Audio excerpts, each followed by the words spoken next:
秋天不一定是贴秋膘的日子，也可以是吃大闸蟹的日子，但是那还不是贴秋膘，是一整个公蟹的那个钳子的肉。今天我们去的这家店可以说是满足了我对大闸蟹的所有幻想，毕竟全程都不用自己剥壳，全部给你剥好的蟹黄和蟹膏。这也是东京唯一一家米其林的大闸蟹店，它会牢牢的粘在你的舌头上面，奢侈。Hello， 大家好，今天我们找到这个店在东京的日本桥，是一个非常高级的商业圈，也聚集了非常多的米其林餐厅在这儿。就其实你要在日本吃到非常纯正的中国螃蟹是一件非常难的事情，但是今天我们就可以吃到爽。こんばんは。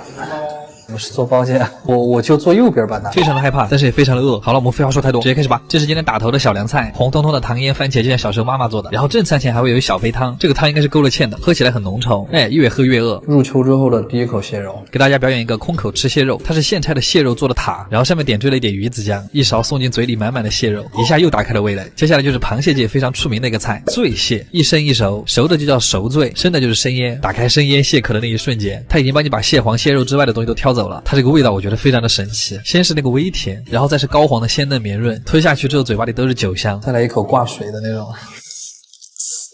那个绍兴酒的味道特别浓，然后是一盘金灿灿的炸带鱼。我上一次吃到这个菜还是3年前在国内，特别的酥，我就不知道为什么日本人不吃炸带鱼，明明这么香。然后下一个菜还比较复杂，师傅先是端了一堆配料，然后当场炒蟹黄、蟹肉还有荤粉丝，他那个蟹膏放在锅里一炒，你就能闻到空气中弥漫的那个蟹黄味，而且身上非常痒，像是有螃蟹在爬。我现在就要吃到，吃进嘴里，我的第一反应它很像高配版的学校门口炒粉的感觉，但是你只要多咀嚼一下，你就能尝到里面颗粒感的蟹黄跟蟹膏。今天我们阵仗太大了，我们前后总会吃大概小20只蟹。下一个菜是我这辈子第一次吃到的东西，酸汤肉燕抄手，里面包着的是一个完整的大闸蟹钳肉。它和普通抄手的区别就是，就这里面的蟹钳肉更弹更鲜甜，再加上它那个酸汤很稠，还带着一股药膳味，特中华的药材味，瞬间感觉特别养生。活到150。接下来这个菜又很厉害，谁能拒绝一碗揭开盖子还在咕噜咕噜的蟹黄麻婆豆腐呢？正想说吃川菜怎么可能没有饭，拿了一小碗非常迷你的，特别可爱。它听名字就非常的奢侈，闻起来是一种干锅香辣蟹的味道，入口最先是那种熟悉的郫县豆瓣味，有点冲但是很香，豆腐非常紧实，而它是用真的蟹黄炒，没有科技鱼很活，就是刨饭。然后接下来的2只大闸蟹是我们今天吃的30多只里面最肥的2只。感觉师傅在你旁边剥螃蟹还是会有点紧张。看着服务员把螃蟹拆开，又摆得整整齐齐，甚至还有点像艺术品。就问这一壳的蟹黄蟹膏，谁看得不迷糊？有大口蟹黄，它这个蟹黄真的是鲜的饭甜，这里面的油香你都不用细品。然后接下来这一盘就是今天的王牌，秃黄油捞饭，橙红的蟹黄和蟹膏看着就很有食欲。把它倒在饭上，我们先尝一口原味，原味吃起来就是很香很甜，蟹膏会粘稠的挂在你的嘴巴里，舌头去舔的时候还会有点难舍难分，但是多吃2口可能就会腻。这个时候加一点旁边的黑醋，就更能激发螃蟹的香气。我发现加了醋肉的更好。这个菜真的太爽了。然后下一个菜非常清爽，芦笋炒蟹腿，就是蔬菜，对，它是蔬菜啊。最后的压轴还挺有意思，是一笼巨大的蟹粉汤包，它这个皮很神奇，它其实很薄，你可以看到里面的蟹肉，但同时它也可以提起来玩，还配了一个吸管可以喝里面的汤，像蟹奶的那个感觉，肉汁混着蟹香，而且它这个里面的肉馅也混合了蟹黄，我感觉这一个汤包就用了好几只螃蟹。收尾的甜品是这种梨汤，喝起来暖暖的很舒服，秋天的梨汤果然就很润肺。吃完螃蟹再喝一碗姜茶，暖暖胃。今天这一顿饭真的让我体验了一把螃蟹自由，而且你是在东京，这家店就感觉比国内的餐厅还好。阿基推荐指数9分，讨厌。一盒鳗鱼饭可以在日本卖到天价，为什么它可以这么贵啊？据说是因为日本鳗快灭绝了，但这和我们又有什么关系呢？噔噔，鳗鱼饭作为日本很早以前的一种传统美食，我突然开始好奇它最老的店还在吗？然后我就在网上搜到了这家店，果然又是那种开了100多年的店了。这是什么呀？好恐怖！我操，这个棕褐色，删闻一下。今天的废话也很多呢，事与不长嘛，我们开始吧。哇，我们目前找到的是1910年开业的，虽然我猜在整个日本应该还会有更老的，但这家112年历史的店已经是我们的极限了。它在江户川桥的附近，又是一家躲在钢铁森林里面的老店呢。日本这种带庭院的店都很贵。这是一个特别老旧的木造房子，我就害怕他们木板下面藏了什么奇怪的东西。哦，死贵呢！他们家这个菜单上面的照片是100多年前开业的时候拍的。不要想那么多，开始吃饭。小菜是个豆腐，上面点缀了一点姜丝，果然有钱人都喜欢吃豆腐的，非常没劲。第一个前菜是个小3拼鱼板鲷鱼毛豆，怎么感觉这个前菜比别家都还要穷酸一点？无语。然后第二个前菜是用盒子装的，但是打开之后怎么还是3拼？为什么这个鳗鱼饭的前置步骤那么多啊？豆腐皮儿好吃，但是没什么味道。然后这个是日本人很爱吃的干明太子，是用盐腌的，非常的咸，不应该用来下饭的吗？然后是酱油章鱼头，吃起来更像酱油胶泥。接下来这个是我喜欢的鳗鱼茶碗蒸蛋，很烫，吃的时候小心一点。鳗鱼的那个香味已经渗透到了蛋里，而且我一直觉得鳗鱼的香味和鸡蛋很配。接下来这个也是我很喜欢的海带黄瓜鳗鱼，它是一个凉菜，用烤过的蒲烧鳗配了下面的酸汤，酸酸冰冰的味道特别开胃。然后最后一个前菜是鳗鱼骨，我们见过很多次了，特别的好吃。这个我愿称它为荤薯条。就拿着手吃，嚼起来非常爽。然后盼星星盼月亮终于等来了我们的 C 位，他们家的主角鳗鱼饭，单点这个饭的话是9000日元。虽然这种老店确实好，但就是有点费钱。我们继续鳗鱼饭。鳗鱼饭的传统做法就是先烤后蒸，是为了让那个浓郁的酱汁渗透到鳗鱼的内部。你们看它微微上翘有点焦的那个肉，其实我觉得第一口建议和饭一块儿吃，因为它米饭里面也是那个酱汁，这才是最完整的口感。哇！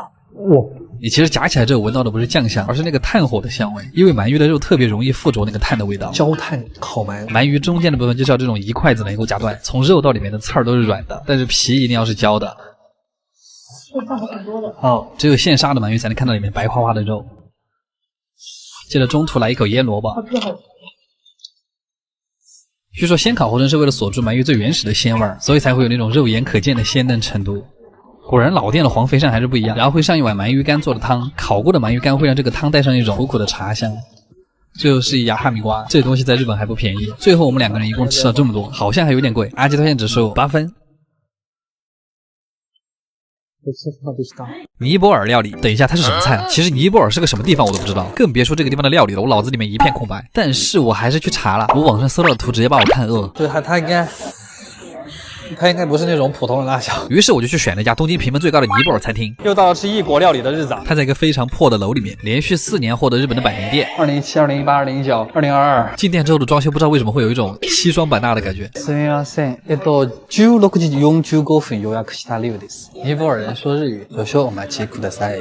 像日本人说中文。第一个开胃小菜，我看上去就觉得很辣，不像那些日本料理呀。它其实是一个辣炒羊肉，味道很像小时候学校门口卖的那个5毛钱一包的那个辣条，但是它是肉做的，嚼两下也很像我们四川那个红油兔丁。它这个是真的辣。第2道菜是水球饼，听老板说是尼泊尔的特色小吃，怎么感觉好像在印度的博主视频里面看到过？它就是一堆脆脆的圆球围着一堆蘸料，初生牛肚不怕火，拿起一颗球灌满蘸料，一口塞进了我的樱桃小嘴啊！干净又不能说，咬开那个脆壳的感觉，特别像山东煎饼里的薄脆。然后紧接着就是烧烤调味的汤汁和咖喱味的土豆泥，它还带了一点柠檬的酸味和薄荷，但它几个味道还是挺配的，像是菠萝海鲜炒饭这种派系，像一个开胃小菜。我发现这个小菜的吃法了，就是你可以把它放在球里面，辣炒羊肉配水球饼，我操，有点意思呀。下一个菜是鸡蛋肉饼，它在盘子里看起来莫名的普通又自信，看得我满脸疑惑，好像跟我们国内的一样。吃之前我以为它会和四川的锅盔一个味道，但它其实是那种比较松软的孜然咖喱味，就很吸味，但它可能更像柔软版的锅盔，但里面换成了烧烤咖喱味的猪肉馅儿，还挺好吃。芒果奶吸到了，没什么芒果。我确实想感叹一句，尼泊尔料理比我们之前吃的地中海料理好吃多了，没有拉踩的意思，主要是这2个菜系都用了很多香料，但是尼泊尔的搭配我更喜欢。接下来就是非常出名的尼泊尔饺子，又是完全没有吃过的味道。它其实这个设计和灌汤包有点像，只不过它这个汤在外面，因为它那个饺子里面也是汤，吃进去先是那个薄荷的味道，然后是经典的烧烤味，再是有一点肉馅里面酸菜的味道，就是饺子的部分特别像泰国的冬阴功酸菜饺子，非常的吃不腻，甚至有点像韩国菜。我觉得他们家有个特点，就是看起来都特别丑，但是味道就都是让你难以想象的那种美味。果然我的预判很准，这个菜还是很丑。尼泊尔人炒沙干，哇，这个吃起来真的就新疆味了，口感像是先卤后炸的乐山串串，但是这个更干。要非常注意的是他们家那个辣椒，真的要小心，它大概是小米大的4、5倍的辣度。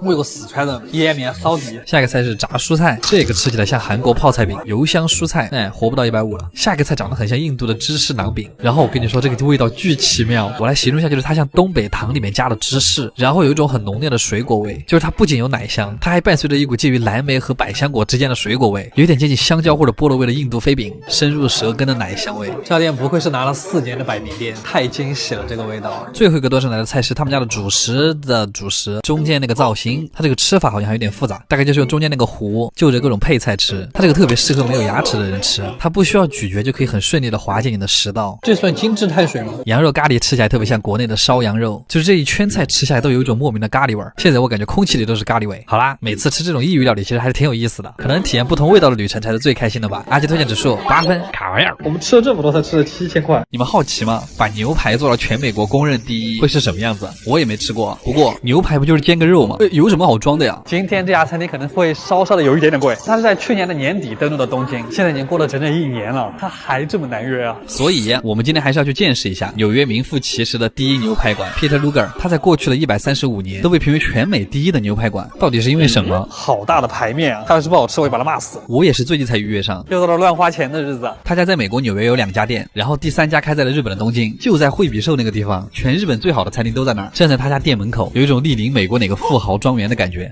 すみません。11時半予約した料です。有一说一，我还是头一回坐在这么富丽堂皇的地方吃饭，有一点点的拘谨。我们来看菜单吧，演示一下我们的紧张。上菜了，开始吧。他家的餐前面包会有好几种，我们选择了一个小法棍，但咱们就是说，它比法餐厅的法棍还要硬啊。小圆包就非常软了，不过面包只是为了引出一个很厉害的东西，就是他们家的秘制果味烤肉酱。正好我们的第一个主菜就端上来了，厚切培根。这个外貌其实不算特别惊艳，但是它端上来的时候表面还冒着油泡，好厚啊！我真的很爱厚切的猪肉，咬开最外面那层已经被烤得酥脆的皮之后，就能吃到里面比较软嫩的肉和油脂，它会稍微有点肥，但真的很香。空口吃2块会很腻，所以就要搭配旁边的烧烤梅子酱，厚切就是那种非常有层次感的体验。下一盘的烤鱼就清爽多了，三文鱼搭配烤过的西兰花，还有几瓣柠檬，这不得瘦死。美餐最大的一个特点就是它非常的实在，他们家这个三文鱼真的很出名，它会把里面的鱼肉烤得非常的嫩，你甚至用刀背轻轻一拨它就开了，一口吃进嘴里还没嚼，就嘴巴里就会充满鱼肉的鲜味，而且因为它温度刚刚好，里面的鱼肉吃起来会很有韧劲，鲜味感非常足。我还想再夸一下他们家这个酱，这个酱有卖的，万众瞩目下迎来了今天的主角，牛排还在滋啦滋啦的时候就被端了上来，然后他们家不用选部位，只有剔骨，然后它一半是菲力，一半是纽约客，也是2种完全不同口感的肉。牛排也都是当天从美国空运过来，经过28天的干式熟成，且是美国最高等级的牛肉 USD Prime， 所以它在日本可以卖到4万多一盘。来吧，一起来品尝一下号称是纽约第一的牛排。第一口我们吃原汁原味的，因为是干式熟成，它已经过滤掉了多余的部分，所以嚼起来会很轻松，还完整的保留了肉里面最精华的汁水。烤的过程中应该只用了黄油和盐调味，就是进嘴的第一反应就是这个肉很肥很厚实，接着是只有干式熟成才会有那个咸咸的汁水的味道。熟成的那个味道就是像鹿肉刚刚做好之后那个木材的味道，跟日本和牛的完全不一样，就它不是那种软塌塌的口感，它是那种外脆里嫩的感觉，就是最外面那层焦脆的肉真的太上头了，有点像川菜里面干煸过后的牛肉，让人特别上瘾。然后你咬下去又能感受到里面的肉的柔软和牛肉些许的脂肪，哇，有点停不下来的感觉。他们家这个西兰花上面全是油，所以会觉得今天的蔬菜环节格外的轻松。剔骨左边的里脊肉吃起来会更柔软一些，相比刚才比较有弹力的菲力会更好嚼开，可能因为它牛肉的品质实在是太好了，就算是熟成之后你也能吃到牛肉里面那股奶香味。最后他们家没有甜品，但是会给你2个金币巧克力收尾，他就故意让你有一种做富豪的错觉，但他们不知道这玩意儿在国内10块钱买一大兜。总的来说这家店我非常的满意，店里也很有历史感，有种百老汇老洋房的感觉，所以1分钱1分货，这么有名还是有道理的。阿基推荐指数9.5分，卡玩意儿好贵啊。